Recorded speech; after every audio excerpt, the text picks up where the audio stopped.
The visitor to web pages are high intent. They're trying to solve a problem. They know they might be qualifying a service here. So they're very likely to spend more time on that URL. A visitor to a blog post is normally lower intent.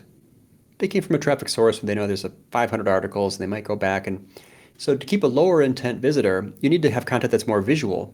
Yet we say websites are designed and blog posts are written. In fact, the key skill is probably websites are written and blog posts are designed. Who are you talking to? What are their information needs? How do you hold them? What is the risk of losing them? Like, where are they in this process? So for a B2B high consideration service, it's not the design of the website that matters, it's the writing. And for an article, a how-to thing, for a visitor who is interested but not super committed, then you need to really make sure there's a visual at every scroll depth. No matter how far down they scroll down this page, they're going to see a visual. This is Brand Story, a podcast celebrating the stories of real people who are making an impact on brands, business, and the world around them. Welcome to Brand Story. My name is Steve Gilman, and my guest today is Andy Crestodina. Andy is the CMO and co-founder of Orbit Media Studios in Chicago, and he's been working in the digital marketing space for over 20 years. He's the author of Content Chemistry, one of the best books on content marketing that you can find. And he was named one of the top 10 online marketing experts to watch by Forbes, among a huge list of accolades. And if you're in digital marketing or in the marketing world, you've probably seen his published work on websites, on LinkedIn, on blogs. He's very prolific. And Andy, thanks for being here today. Thanks for having me, Steve. It's an honor. This is going to be really fun.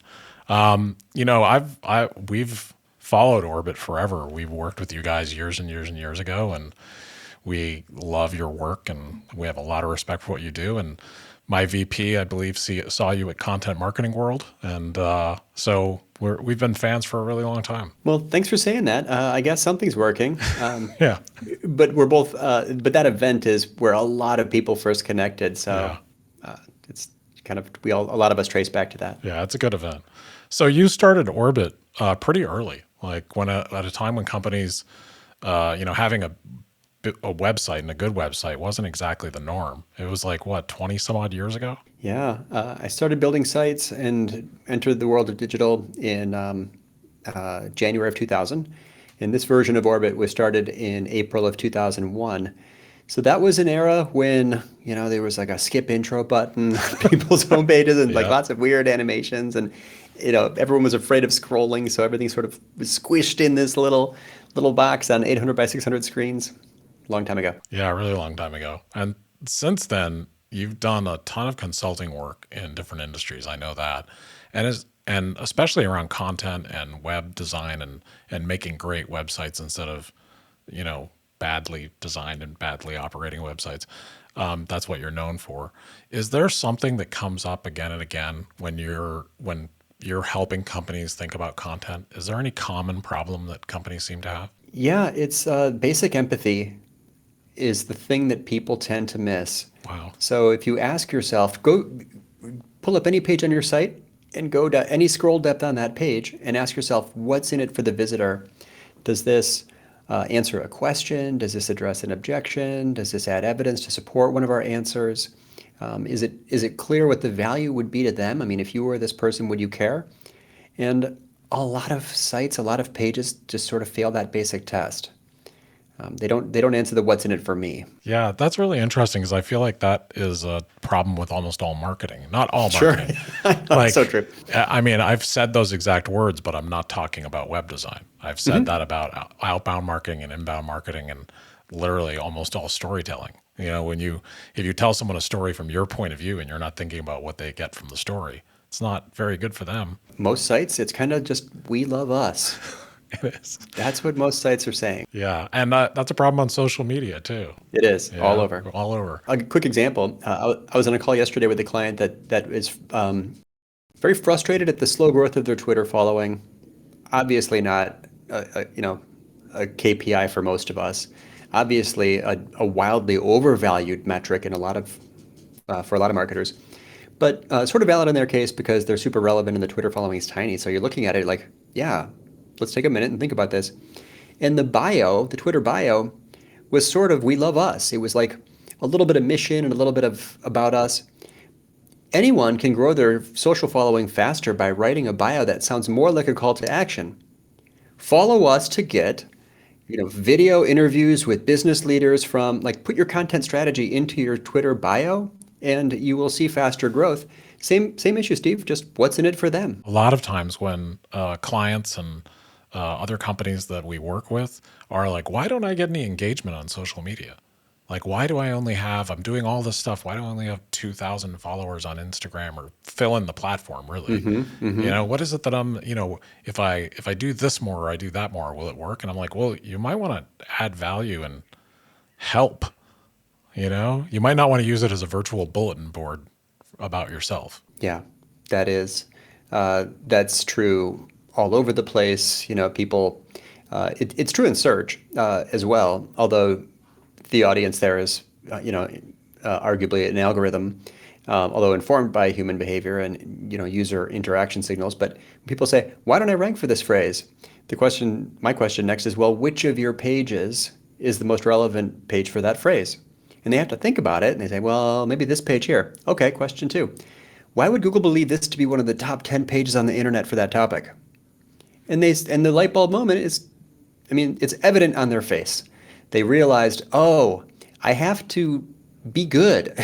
that's I have yes. I have to offer actual value here. Hang You have on to a second. add value, please. Yes. Strange that comes up so often. Yeah, isn't it? And it's a stubborn problem, because I think maybe it comes from the days of people wanting to keep things secret, thinking like, well, if I tell you how to do it, you'll just go do it, which I think is a complete fallacy. It's a ridiculous idea. If you tell people how to do something in a detailed way, and the thing is worth doing and is a difficult thing to do, you're probably writing 2,000 words and you've got 6 diagrams and a bunch of like what ifs and how to's and step by step. The trick isn't stopping someone from doing something themselves and losing business to a DIY visitor. The trick is to get the person to pay attention to this piece you wrote, because they're going to get halfway through and stop. Right. And some of those people will get halfway through, stop, and call you and ask for help. So I can't. It's in the millions, right? The amount of revenue we've generated by publishing long form, detailed, search optimized how-to articles. It is, in fact, the key to our success. Yeah, I mean, your articles and what I read, it's great because I have that exact same experience with your content. I'm not a search marketer. I'm a brand marketer. I'm a storyteller. And, so I'll read your articles and I have a lot of passion for every type of marketing, but I'm not deep in every single, technique. So I'll read one of your articles and, I get about halfway done and I'm like, wow, I know one of my people would love this article. I'm going to forward it to them. And then I'm like, Andy's brilliant. That's what I come away with. Job done. Yep. That's the job to be done. It's not. So where we started was the fear of people giving away too much value. Yeah. I've never actually heard I don't know stories like that. No, I don't know stories where someone says, "Oh, I regret adding, putting utility on the internet. Oh, Yeah. it was a mistake to share this value."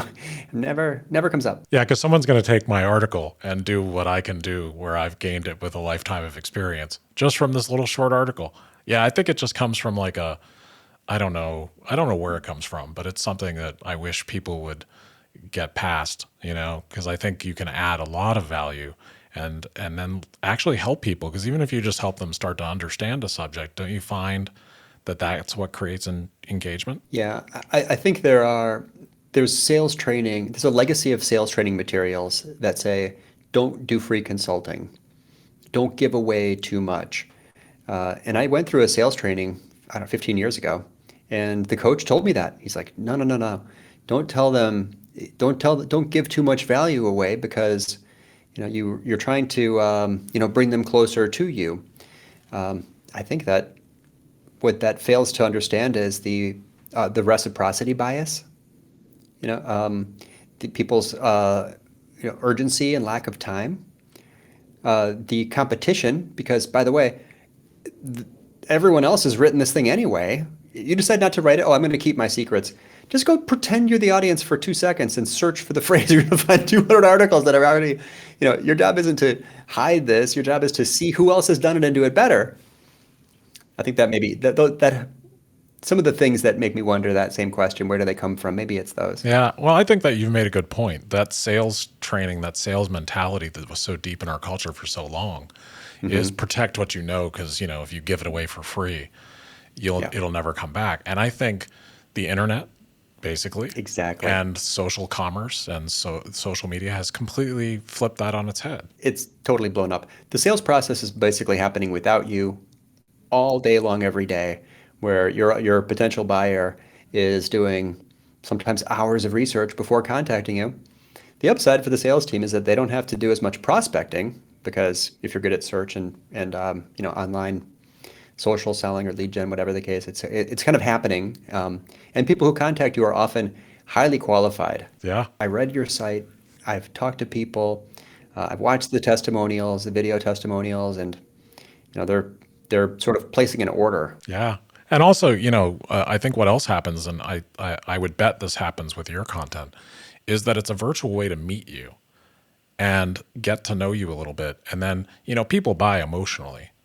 So if they want a higher orbit to work on a site, then all the things they see you doing are the logic they're going, if they read a really complex article or skim it, that's the thing that's going to make them validate their emotional decision. That is even harder to explain to people, I think, and you did a good job of that. It's the real reason why people take action isn't, it's not really what you think. So being unexpectedly, disarmingly transparent, and open and generous, and what might be seen in different eras as like overly sharing, has an emotional trigger, which we didn't touch on, but I'm glad you mentioned that. And then the other side is if you give away, content marketing is a contest of generosity, and the brand of the person who gives away the most value wins the largest amount of visibility and loyalty and love and leads. So that said, we have like 1 million or 1.5 million visitors a year. What would that cost me? It didn't cost me money to grow, to publish those articles, and it cost me a lot of time.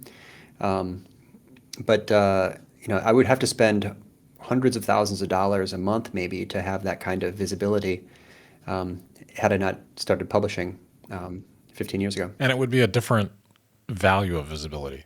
You would be maybe building, which can be important depending on the industry, product, yada, yada, but you could be building raw awareness through outbound, and raw awareness can do you a ton of good, but only if it connects to adding value. That's interesting. So as a brand marketer, how do stories come into advertising? Yeah, I think it's a little bit like what you said about empathy. It's telling not the story you want to tell so somebody will buy from you. It's telling a story that's authentic about what you care about, what you stand for, and what you're against. So it's kind of it's the other side of the coin where you're offering value. You're also now telling an emotional story that gets me, that makes it easy for me to connect with you emotionally, believe in you, and prefer you. Then all the reasons that I can back up my decision to want to buy from you are all those content reasons and all those great things that I can look at and be like, oh, and they're smart. I love them. They entertain me, they please me, they tell me a story that makes me feel better about myself because it's true. And look how brilliant they are. That's the I don't think there's a strong emotional quality to these how-to articles, Right. but they have a They face. do. There's a person there. Yeah. We put contributor quotes in every Yep. article, and you just recently had a conversation about collaboration. But I think that's an interesting and important point is that there, even if it's even if it's not obvious, there is still sort of an emotional response to the long form Yeah. how-to I post. think there is. I think there absolutely is because, one is reciprocity, like you talked about, and the other is demonstration of knowledge. Like we learn. So even if I don't understand what you're teaching all the time, and or someone else reads it and they don't understand it, they get an impression, and it's an emotional impression about you by the detail and by the demonstration of expertise. They're attributing certain qualities to you. So you're doing brand marketing when you're doing this. I never thought of that. Yeah. You're like, your brand is I'm smart, because one, and the great thing, I'm oversimplifying like crazy, but the great thing about you guys and the great thing about you is that it's all true. I've seen you speak tons of times, like in short videos and then when articles you're speaking, and what you're doing is demonstrating, this is who I am, this is what I care about, and I'm an authority on this. I'm not like a talk at you authority, but it's welcoming, it's highly intelligent, and it's very engaging that way. I'm going to keep doing it. Yeah, you should. Yeah, That's you seem to be some of the pretty. best feedback. Yeah, You seem to be pretty good at it. I'd keep doing it. that makes me want to just keep it up and maybe up my game and like go. I only write an article once every 2 weeks. A lot of it is just making things that were a little bit older continuously visible, which is another trick. People say, "Wow, you publish a lot." It's like not that much. And I think that's important. People look at things and they say, we couldn't maintain an activity level like that. It's like, well, if you saw it build over time, it wasn't ever I was never there was never any high frequency. Our strategy was quality over quantity, but I can tell you, I've never had a greater frequency than twice a month. Wow, that's amazing. It's almost a little like it's like a 401k of attention. You know, you're just compounding. You're just compounding interest. That's amazing. That's very true. Yeah, you have once you have you ever heard the term your elbow, your lifetime body of work? Yeah. No. What? Tell me about that. Explain that a little. Everything that you've ever done, Okay. every podcast you've recorded, every video you've shot, Yeah. every article you've written, all together you could call that your elbow, as in your LBOW, your lifetime body of work. That's cool. So the opportunities change when you have more content out in the world. So let's say you have a small set of high-ranking articles. Well, if you made a video version of those and put the video at the top of the article, you're going to have an automatically successful YouTube channel because those things have durable visibility. Or if you've got articles that were 3 years old and almost rank high for a phrase, well, you've got an amazing SEO opportunity to go back and update those articles for those to target better those striking distance phrases. There's so many examples like this. LinkedIn right now is great for syndicating older articles. So I'm weekly on LinkedIn, but every other article is something that came from, that audience has never seen. Some of them are 4 or 5 years old, still relevant, evergreen. But that once you've built up the elbow, Yeah. sounds funny, you can easily make it look like you're actually prolific, even though the frequency might not be any higher. Yeah. I mean, that's amazing. And I think that's like when people are thinking, how do I ever get started? Just start. Just start with some big ones, some good ones. Yeah. So yeah, what advice do you give to people when they're like, this is too intimidating, I can't do content marketing? Well, what do you say to them? To the first point, it's like, what's wrong with people's general marketing or their websites? Yeah. I don't think it's worth any effort in content marketing until you have at least fixed the fundamental issues with your website, because it's like, why make cheese if the mousetrap is broken? Right. How's your contact? So the very end of the process, I think that you can optimize starting with the last link in the chain, because if that link is broken, nothing else you do matters. So look at the contact page. Does that have humanity? Does that have evidence? Is that easy to use? Great. Next link in the backwards chain. Look at the calls to action that bring people to the contact page. Are they compelling? Did you use specific verbs? Were the calls to action in the most important places? Okay, the next link in the backwards chain of conversion. Look at the service page. Does it have testimonials? Does it answer questions? Does it address objections? Does it have characters and conflict and case studies and people? So once you do all those things, you fix the mousetrap. Now it's time for content strategy. Where do you begin in content strategy? I would go large up front and publish 1 or 2 big research pieces on your site early, even if you have a small audience, so that there's new original data. Your site is a primary source for something.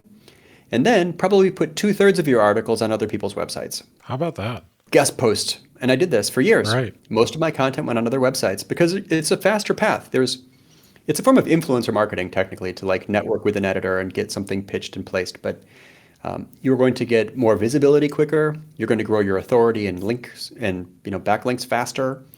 And if you do have that strong piece, that original research piece with compelling charts and such on your site first, you can include those and reference that all the time in those guest posts. Uh, so I think I would go big on my site with a couple of very strong pieces, maybe a few basic supplementary posts, but then also I'd just be, in the early stages, the majority of my content would be for any place that I think my audience might hang out, and do that probably for a year or a couple of Right. years maybe.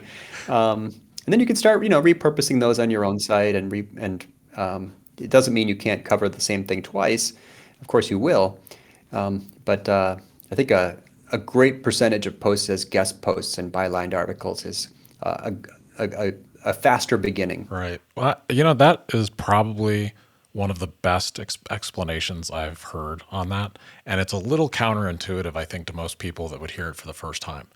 They would think dip my toe in, do short little things, starting with something that's a big piece and then getting your content not just on, it's kind of like what we talked about with the sales mentality. I'm going to keep it on my site, but trying to get it on other people's sites. I think it kind of probably illustrates, didn't you start in search marketing? I did. I did SEO before I was a content marketer. Yeah. So it feels like your approach is maybe informed by that somewhat. It is. A lot of marketers that I watch getting big results have a foundation in search. Um, it's But that idea of like go big with a piece of original research on your site checks the first box, quality content, and writing for other people's websites checks the second box, quality promotion. Yeah, it really does. Yeah, it's sort of those are the two things you need. The world is not waiting for another medium quality blog post. There's almost no value in just gotta turn on a content calendar, gonna have 3 posts a week. What should I write about? That's not strategic. So, but people do that all the time. Yeah, people do that literally all the time. Yeah. They do it all Wow. the time. I'm having a blast talking to you. This is such a great conversation, man. So do you find, I was wondering about this, you work across a lot of different industries, especially with web and content, you're crossing across tons of different industries. Are there any industries that struggle more than others with trying to wrap their mind around how to use content marketing? Yeah, I think that there are. If you go start reading advice about content marketing that's not specific to your industry, you might get advice that won't work as well for you. So a basic content strategy is going to include the words like this: how-to articles, news, trends, stories, interviews, roundups, whatever the formats and the topics. Different industries have different opportunities. I think that nonprofits really need to double down on stories. That's maybe obvious. Well, maybe not to them. It might not. Yeah, it's that's a format that is really special for that for the potential donor. And there's other industries that think, well, we need a newsroom. We're gonna publish news. Very rare to meet a content program that's successful with news. That is a massive investment. You can't really compete well with actual news sources. It's not evergreen, so you have no opportunity in search, basically. Yeah, right. It's one and done. You're just moving fast. Yep. Yeah, yeah. You don't build up a lifetime body of work. Right. If your whole elbow in the past is dated content, it's irrelevant a week later. Like, Yeah. not helpful. I've seen people do that. I don't think that's a good idea. No. No, for almost any industry. But I do think that there's industries that have better opportunity to do original research. That tends to be B2B, brands for which it's a very high consideration decision. The research can lead to data points that support you in sales. And then there's other channels where, you just need B2C. Your content maybe should be super visual in some cases, depending on the product. Or, it's travel and fashion are obvious examples, and I guess these are kind of intuitive, but it's when you meet people and you're writing something or just on a stage and you start to explain in a general sense, in the back of my mind all the time, I know that it's like, hey, everybody, best practices are just good hypotheses. Yeah. That's all I'm really giving you. Is hypothesis. Go try it. If it didn't work, that's the Brian Massey first said that to me, and I never forgot it. It's a great way to think of it. Best practices are just good hypotheses. Yeah, I mean, for each individual company and industry, it's going to be trial and error. It's going to be, putting it out there, tracking it, see if it's working. And there's usually a missing piece if it's not working. And if that wasn't the case, we'd all have the same content strategies. Yeah, you're right. We'd all have the same websites. Yeah, I was talking to Patricia Corsi, who's the CMO for Bear. And one of the things that she talked about is that, for a lot of the things we do, there are actually people like to pretend there's a roadmap for this stuff. Like it's just A, B, C, D. You check off the boxes. It's not. It almost never is industry to industry or even situation to situation because everyone's at a different life cycle, has a unique situation, products, et cetera, so on and so forth. But there's tension there because empathy, we know the audience, the reader of the article or the consumer of, the viewer of the video, they want prescriptive advice. All of our audiences want prescriptive advice, which is we want to meet their needs, but that's that disservice in a way to try to even pretend that this is universal to every person who reads this thing. It's obviously not. So I struggle with that. I hate using the word it depends. I skip that. I just cross that off when I write it and just go straight to what it depends on. But it is, from my experience and time spent in analytics tracking the performance of content, it's very obvious to me that it's the prescriptive advice and the headlines that indicate that the advice is prescriptive that tend to perform well. You just need to you got to put the caveat in there though, and just remind people that results may vary. Use your own data.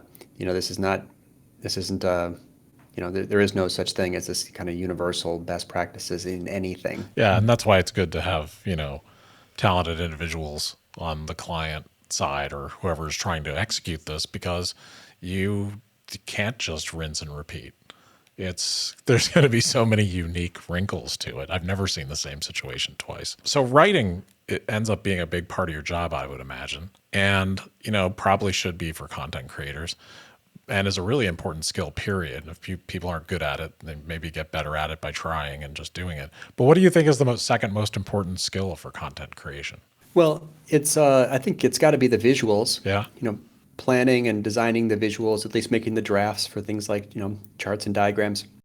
I once tracked the time I spent creating an article, and it was around the same amount of time. It was about 30% writing and about 30% creation of visuals. This is a counterintuitive thing, and I've never really tried to explain this well in an article, but I'll give it a shot here. The visitor to web pages are high intent. They're trying to solve a problem. They know they might be qualifying a service here. So they're very likely to spend more time on that URL. A visitor to a blog post is normally lower intent. They came from a traffic source and they know there's 500 articles and they might go back. And so to keep a lower intent visitor, you need to have content that's more visual. Yet we say websites are designed and blog posts are written. In fact, the key skill is probably websites are written and blog posts are designed. Because you want to, who are you talking to? What are their information needs? How do you hold them? What is the risk of losing them? Like, where are they in this process? So for a B2B high consideration service, it's not the design of the website that matters, it's the writing.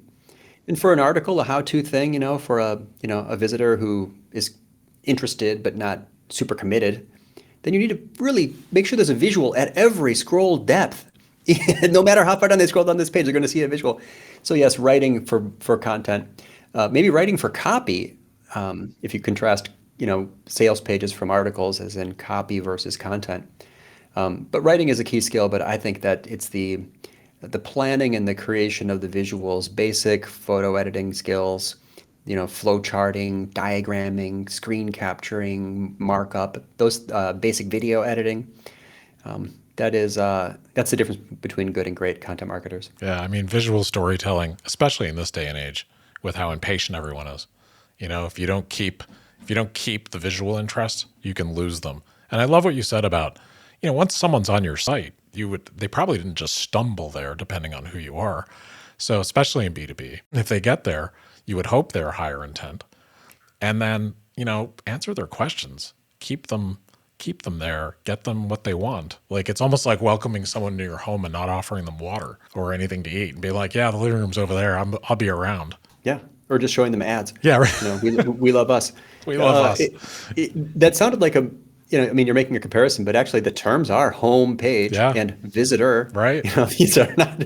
That's not a stretch to say Yeah. that they're a guest here and that we should treat them as such. That's in fact should be common sense. Yeah, it's really cool. I just when we were talking about this, I realized so we do a lot of brand experience work, where we'll work with the brand message, but also how it's expressed in the environment. And it's just like a homepage. There's a saying that I love that came from a great friend of mine that you can do whatever you want, but everything matters. Every detail. Like, you can overlook it if you feel like it. But if you see it and notice it, don't think everyone else won't. Or, if you leave something undone, you come in and it's a beautiful living room, but there's no art on the walls. What story does that tell you? Well, this place has a lack of attention to detail. Back to the service page, if there's one of the common gaps is not addressing an objection. Yeah, wow. Because one fear, this is emotion again, emotional decision making. One fear can outweigh, 10 strong positives. Right.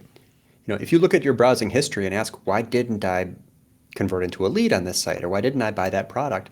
It's almost always because there was a piece of missing information that made you worry, and so you went somewhere else. So, yeah, you can. I mean, you can do whatever you want, but everything matters, and some things matter a lot. Wow, that's great, man. That's key. That is key. That's absolutely true. I mean, if you can imagine the objection that someone has in their head and the thing they're afraid of, again, it comes back to empathy. And I don't think there's a ton of people walking around thinking that websites are about empathy. If you're trying to build a website for someone, which we do 55 times a year, and you don't know why, the answer to this question, why wouldn't someone hire you? It's very hard to build that website. It's hard to build a page. Unless you know what people's top questions are and what people's top objections are, how do you, and in the rough prioritization that they have that in their mind, how could you possibly build this page to convert well? That's in fact the structure of a web page. Answer, evidence, answer, evidence, answer, evidence, call to action. So yeah, our clients always give us access to their sales teams. Our best clients give us access to their customers. My ideal in life would be to interview the companies that, the prospects that didn't hire my client. Wouldn't that be great? Wouldn't that be great? That would be amazing. I always wish that there was a way. Yeah, I always wish there was a way. I love when I get to talk to a dissatisfied customer for a client because, it's almost like clients, depending on their size, get to a point where they don't want to hear that stuff for real. But as marketers, we really need to hear it. If you have a strong evidence that, the main reason why people don't take action on why people don't hire this company is X or Y or Z, just imagine how much better the conversion rate from visitor to lead will be once you put that on the site, right? Once you address that. It's sometimes you can find it out there if you read chat logs, or if you look at like 1-star, if it's a product and there's reviews places, the 1-star reviews. Sometimes you can see it on like competitors' reviews or, Glassdoor rants, just to try to figure out like what the obstacle is. Every salesperson knows that you have to address people's objections or else they won't sign on the dotted line. And what we said was that, basically what we said earlier was that web pages need to emulate good sales conversations. Then that web page must also address the objection in order to be fully effective. It's possible the person will convert anyway, and then you ask you on the phone during qualification, how do you handle this? In our case, it's like, don't all WordPress websites look the same? Or what if my site goes down? Or will I be able to talk to the designer? Or will you help me 2 years after the site is live? That's all things that people are afraid of. Right. I know the fears. These are fears that trigger, everyone's had a bad experience with a web designer. It's like, what if you don't give me any more rounds of revisions, or Yeah, like what if this is a trick? Yeah, basically. Yeah, what if I don't like it?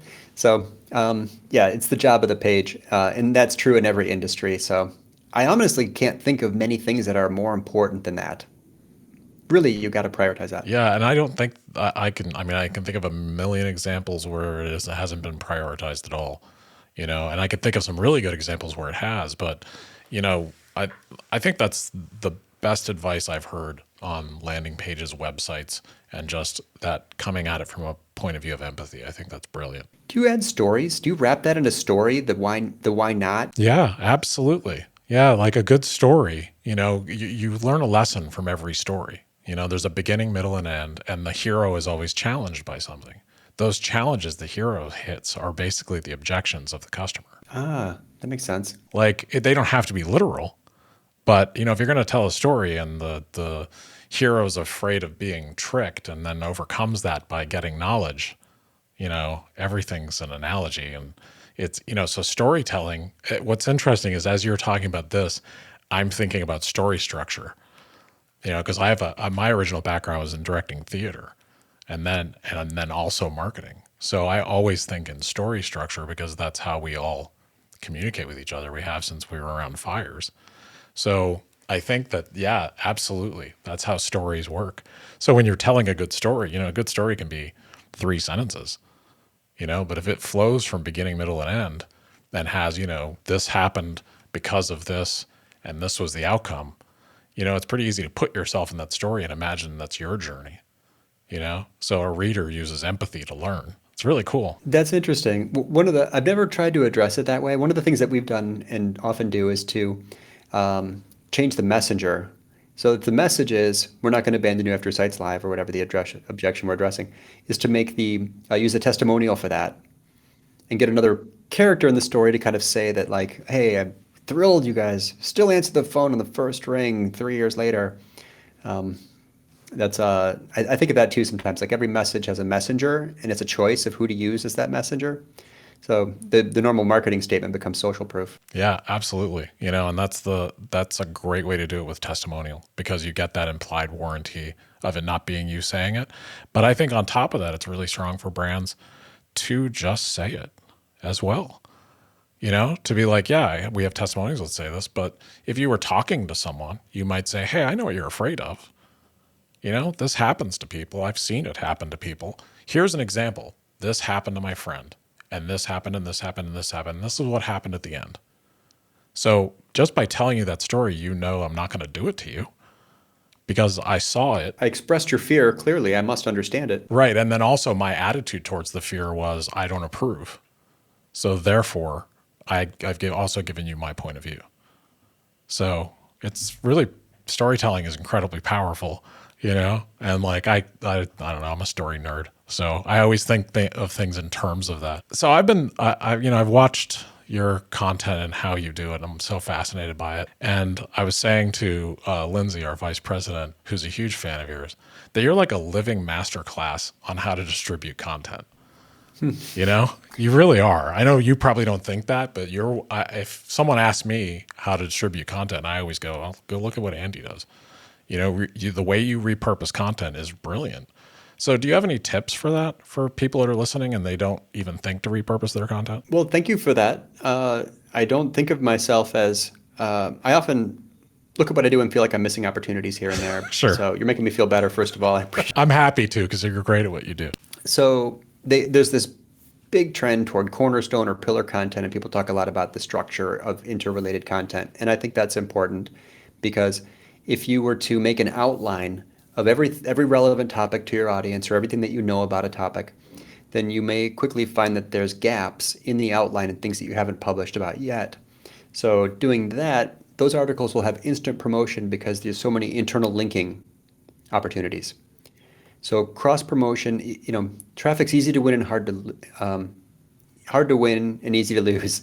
So when you have if you have a visitor, and you should be taking advantage of every opportunity to link between your content because now you're creating an interconnected body of work. So that's a fundamental thing, and it comes from this strategic idea of like all of this stuff fits into a general structure. It's all in an outline in my mind. Like all the topics in the universe could be organized on some massive fractal, and I can zoom in and find detailed things and pan out and find more survey general list post things. I think also there's when you create content that has a lot of visuals, you always have the chance to use visuals in different places. So probably no visual asset will be used just once. Everything you can go. So you make something. Go back and look. What did I make before that could link to this? and ask yourself, what did I make before that could use a piece from this? And now these aren't little islands. You're building a mountain. They're also connected. You're building sort of this mountain of, that gets high enough to create real visibility. So that's the thing. I think also one way to think of it is that you can take something and then repurpose it for another channel. I wrote the how-to article. I'm writing a guest post version of this. I call this the evil twin. You write the how not to article, or, I wrote best practices. Now I'm going to make this an article about top mistakes. Pitch that. Just flip it. Yeah, flipping that. And then also there's the big format, right? You mentioned it. I'm actually working on an update. But this is mostly an exercise in repurposing. So yeah, I think it's just thinking more about how this thing could be more connected, how these assets could be used other places. What else have I made other places that could be used here? And again, it's that curve. It gets easier after you've published, 30 or 50 things. That is a huge trick, I think, in being efficient, saving time, and squeezing more value from every visitor. That's really cool. You know what? It made me think of something when you were talking. That mindset of that, like, okay, well, I created this graphic here.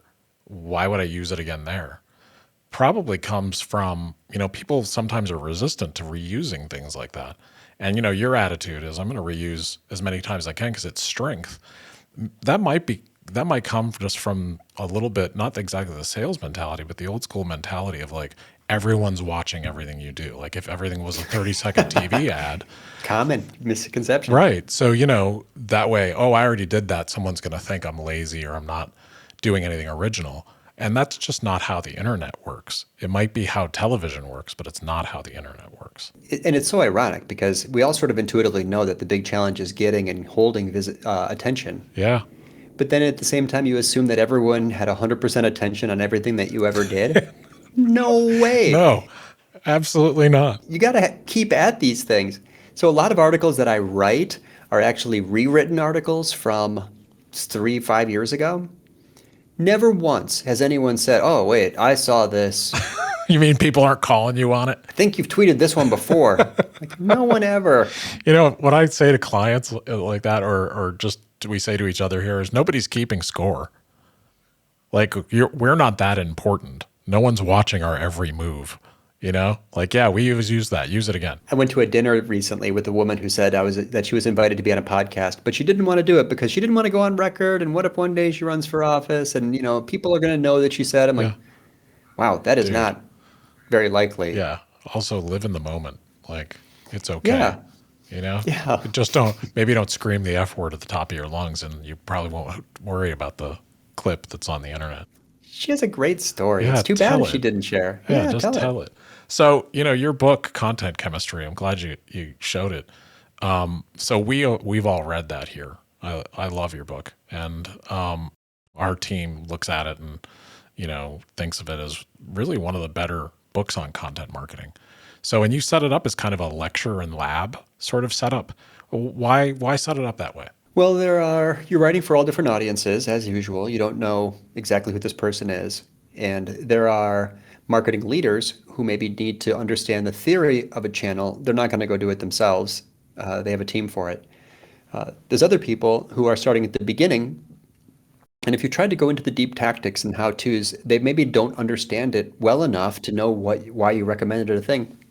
So lecture and lab, I teach out of the book when I teach courses. I teach two classes a year, one at Northwestern and one overseas in Spain.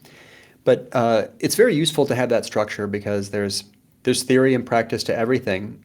And if you try to go into the deep practice, tactical stuff early, it's gonna be kind of a boring book. Sure, right, yeah. You got to kind of bring people along. Set the table. Yeah. It's like these things are formats. Podcast, videos, articles, research. These things are channels, search and social and email. This is what, so once people understand that, the rest of the book makes much more sense, I think. That I still meet people who think, yeah, I've got a content strategy. It's called infographics. Yeah. That's not a strategy. That's a format. How does it fit? Is it repurposing something else? Does it stand alone? Is it with influencers? I have a content strategy. It's called take a picture of my CEO giving a donation. Put it on the internet. Could be a popular post, but it's Sure. one that's a social media post. That's a social media post. That's not a content strategy. Yeah. That's not a content strategy. Strategies have goals. If there's no goal listed, I don't know what you're talking Yeah. about yet. Like the goal plus, is this oversimplification? Yeah. Goal. I'm not an Yeah. MBA, Go but for it. in my mind, I feel silly even saying this. Goal plus plan Yeah. equals strategy. Is that most, a strategy is like a plan to Yeah. reach a goal, right? Right. And I think that's I it. think sometimes it's like, these days people use the word purpose. They're just throwing it around like crazy in brand marketing. I think strategy is one of those words that almost has It become is, yeah. meaningless. Like, yeah, like people use the word strategy and I'm like, no, you just misuse that. I just replace it. Plan to reach a goal. That's what I translate it to in my mind. You got to have one in the first place. The goal I'm sure there's a part. much better I definition. like that one. I think that's kind of cool. So something that I see, believe it or not, in this day and age, I still see companies that produce little or no content. They just don't produce anything because of what we talked about. Like, I took a picture and I put it on social media. That's my content, right? Why do you think that? I mean, you spend so much time talking about this stuff, but if people are listening and they're not content marketers, why is producing quality content so important? A website without content is an online brochure. It's really just an ad. There's no reason to come back twice. Probably it's not, there's nothing to share. There's nothing to rank. There's nothing to subscribe to. So you're missing out on all the fun in those three channels, search and social and email. So it's that is what websites were back in, we started with this, right? Right? Yeah, In we did. 2002. Yep. That was, prior to content marketing, websites were just sales pieces. So, and that may be successful, and I think you can actually get results by just having, search optimized service pages. But you are seeding massive battlegrounds to everyone else by excluding yourself from this critical part of the sales cycle, which is the prospect educating themselves. That's incredibly well put. So, a few more questions. I'm going to let you go soon because I know we've been going for a little bit. I think I could probably do this all day with you. I'm having an absolute blast. This is great. Yeah, it's been great. So, the future of content is always changing. What's going on in content marketing is changing. What do you think's on the future landscape with content? It's a really good question. I know that you've had conversations on this show before about NFTs. I don't know how that fits in yet. I think that content is in some categories much more than others. It's a war zone, and it's so competitive that the future is just like an escalation of that, where video becomes ever more important, live formats become ever more important, influencer collaborations become ever more important. So if you're watching on the really competitive, in the really competitive categories, you'll see what the future looks like for everyone else, which is content that is longer form, more detailed, yet more easily scanned, content that's more visual, content that's more collaborative, content that's more original. So original research is growing in a trend. You see more of that. So I don't predict any major changes for the year in terms of, is there going to be a new Clubhouse or some different platform? I have no idea. But generally, I think it's the continuation of this, where companies that left themselves in the dark will continue to be in the dark, and that people that are doing 10x content at least sometimes are going to continue to be the ones that get the most visibility. Really good content and doing it consistently over time and having enough volume really does win the day. So I just got a couple quick questions for you. If you weren't a content marketer, which you definitely are, what do you think you'd be doing? I'd be a teacher, which is very similar. I think I'd be a teacher. Yeah. Yeah, well, that makes a lot of sense. You are a good teacher. I love it. I love teaching. I teach a little bit, I mentioned. Yeah, I think you're a great teacher. I think all your content, that's the strength of it, is that you're constantly helping and teaching people. And, I think you're bringing a lot of value out there in the world. It's what we all do. Yeah. You too, Steve. Thanks, man. Yeah, this has been such a fun conversation. So, final question, and this is just a question. If you've been doing this, 21 years now, 22. So, Yep. if you could go back and give your younger self some advice, what would it be? What would it be today? Oh, well, except for the obvious, like, should have thought of that. Yeah, right. Buy that Apple stock. Registered those domain names. What was I doing in 1991? Not registering them. I wasn't registering any domain names, that's for sure. I think I would have, it's not a regret, but I should have been on social 2 years earlier. I should have published long form content 2 years earlier. I should have started doing video 2 years earlier. Befriending and co-creating things with influencers and people like yourself much sooner. And original research. It is such a differentiated format. Publishing surveys and studies and results of experiments. It's what's missing from most content programs. And had I done that, had I started that before I did, who knows where we'd be? But it'd be beyond where we are now for sure. Right. And you all are very successful. So, well, that's great. And I think it's great advice. Being a lifelong learner, you're always going to have those like learning regrets, or you weren't as early an adopter as you wish you were.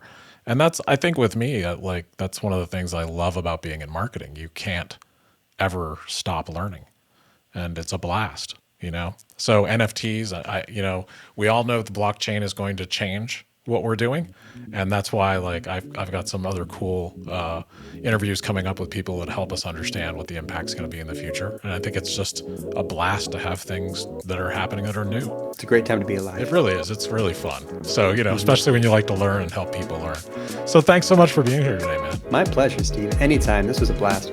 Want to hear more inspiring stories? Subscribe on your preferred podcast app so you don't miss an episode. And if you like what we're doing, please rate, review, and share. It's the best way to support us. Thank you for listening to Brand Story.